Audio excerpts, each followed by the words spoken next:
Hello YouTube, this is Necrostevo and you're watching one of my narrated Wi-Fi battles. I always say that it's a Wi-Fi battle when it's a battle I had in person. I guess it's just a force of habit. Anyways, this is a battle I had with Justin here at the university, one of my good friends. This was an interesting match. You guys may have noticed from the team preview I had a few unorthodox things like Wargle and Cobalion, while he was packing things like Espeon and a few other different things. So this is a standard match, but we brought a little bit unorthodox stuff. I start off with my Scarfed Adamant Wargle Falconzor, and I actually thought he was going to switch out here because I could just kill him with the Brave Bird, but he stayed in. And so I perform probably what Fizzy Stardust would not be okay with, and I don't go for a Brave Birding everyone. And he makes a very ballsy play here, switching into Chandelure as I come in. Actually thought he might switch in a normal type on the Shadow Ball. Of course, in person, you don't know what your opponent is packing, so very, very ballsy play there, switching that in. He could have very easily lost his Chandelure.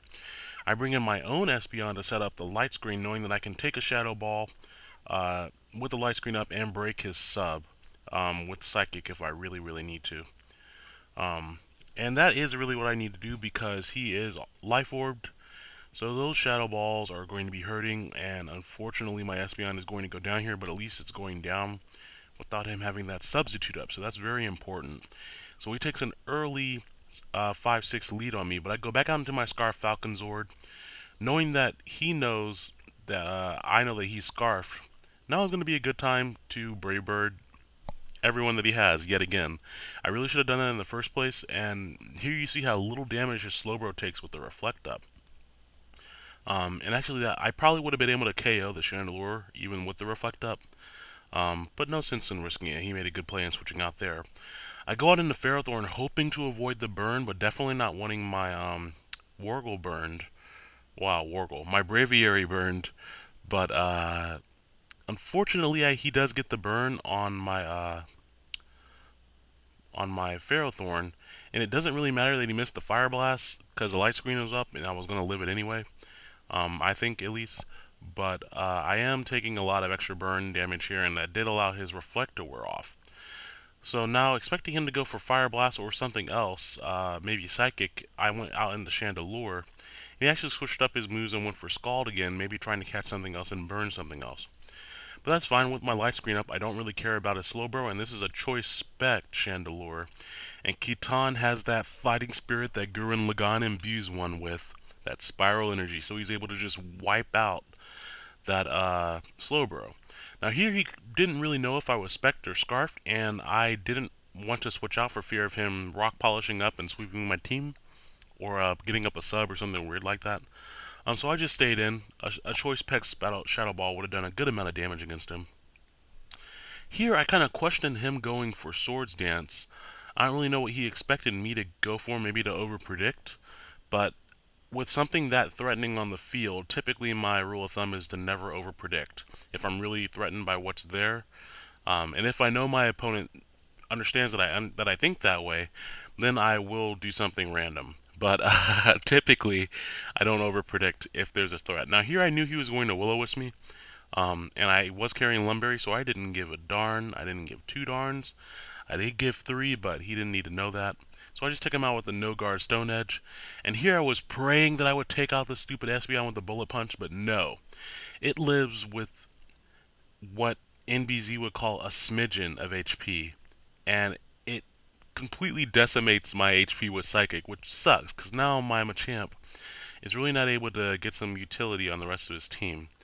And I just went for a Bullet Punch again to finish him off there in case he tried to put up some screens. But of course he switches out into this annoying Latias. Now Latias is notorious for boosting up on me and kind of just becoming an impenetrable wall. And I don't really have anything to phase him out with. So here I just go out. That Adamant U-turn I know is going to do a little over half of his HP. And that's exactly how much it does. Well, not exactly. That's about how much it does. You can't say exactly with an amount that you don't know the exact amount of. Anyways, that aside, I figured he actually might have Hidden Power Fire, but I knew he might also have Hidden Power Fighting, just because that's pretty good coverage between Dragon Fighting or Dragon Psychic Fighting or anything like that. But here he shows me recover, and now that was a bit of a ballsy play on my part because he could have just killed me. But I was praying that he figured that he could just wall me outright and start trying to recover. So now that he's paralyzed, I can deal with him a lot better. Even though Emperor the Ferrothorn does go down right here, him being paralyzed means that my Falcon Zord can deal with him a lot easier. It's going to take another half chunk off of his health with a nice little U-turn, and I'm going to go out into something, sacrifice it, and basically rinse and repeat until it's dead.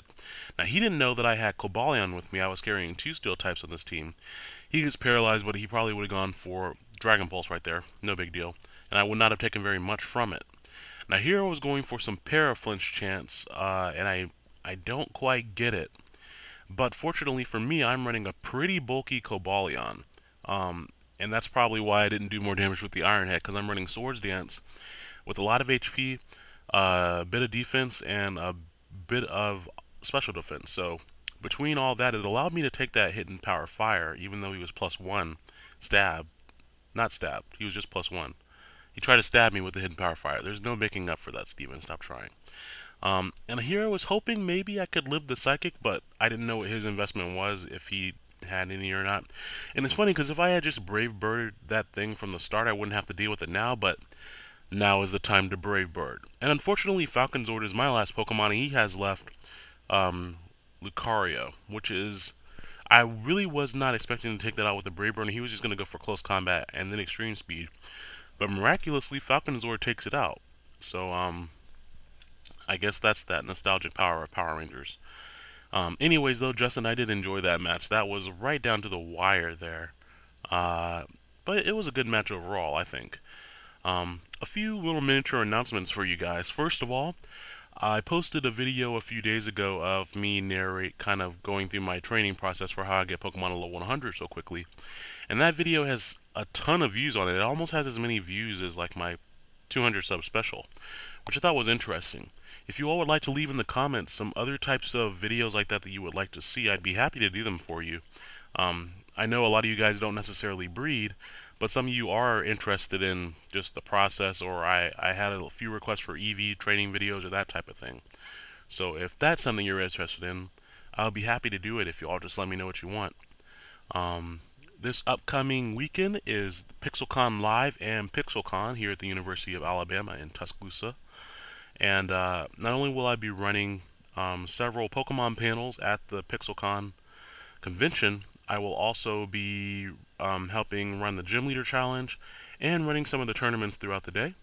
And then on Friday, I'm going to be singing in PixelCon Live with my a cappella group, and also in a trio for the aria in Final Fantasy VI.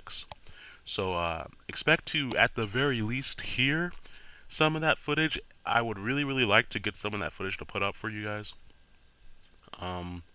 just because I really enjoy it. But if all else fails, I will definitely at least get some clips for you guys to hear. But in the meantime, I hope you all have a great week. It is a Tuesday, so we're almost to hump day, and that is halfway through the week. So I hope you all enjoy the match, enjoy the announcements, and I will talk to you all later. Bye now.